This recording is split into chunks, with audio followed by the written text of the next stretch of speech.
The man behind football's biggest talent is about to take center stage.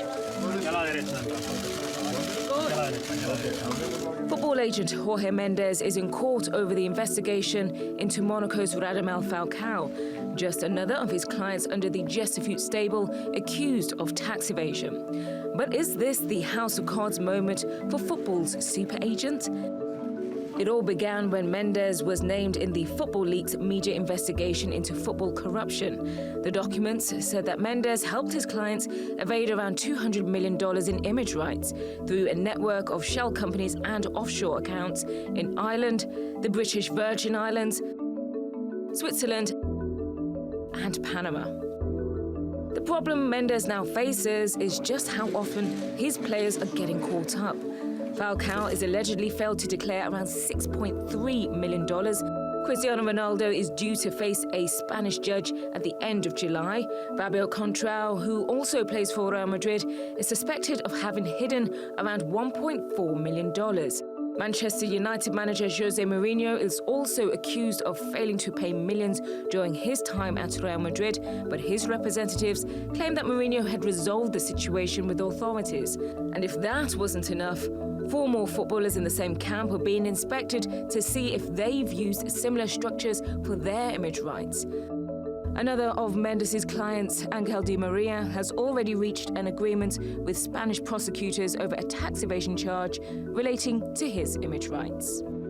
But with the Spanish authorities beginning to tighten the grip on footballers' finances, for Mendes, this could be the first of many court dates to come. Well, let's speak now with TRT World Editor-at-Large, Craig Copetas. He covered the Panama Papers scandal in Panama and can explain to us about offshore shell companies. Now, Craig, tell us about footballers, coaches, agents, and how they set up these companies in such a way that it's tax avoidance and not tax evasion, because there's a very fine line between the two of them, it would seem. Well, yes, there is. I mean, you can set up these companies over the internet, but given the amounts of money here, and if these companies actually exist, as the courts say they do, Mendes would have hired a series of lawyers in the various jurisdictions to establish the corporate shell, as it were, to house these funds. On top of that, he could have created another corporate shell to house the original corporate shell, and on and on and on. So it's like a Russian Matryoshka doll. And it's very hard to drill down to the bottom to see who owns what. And at the moment, he's got up to about 9 players and 1 manager that are all being investigated in Spain for tax fraud, or for alleged tax fraud. But how much trouble do you think he could find himself in? Well, it really depends if the courts want to make a poster child out of him and throw him in the calaboose if found guilty. If found guilty, he will have to pay fines, plus interest on the amounts of money that he's allegedly squirreled away outside of the tax authorities. But the courts really have to prove here that he was evading taxes and not avoiding them. As unappetizing it is to many people, these tax shelters in these jurisdictions you mentioned, Panama, the British Virgin Islands, etc., they're completely legitimate in these countries. And they do billions of dollars of business every day around the world. It's a matter of the courts finding out if they broke local tax laws where the money was first generated. And that is a very difficult, expensive, and time-consuming process. Okay, well, you mentioned the British Virgin Islands, other places like Bermuda as well.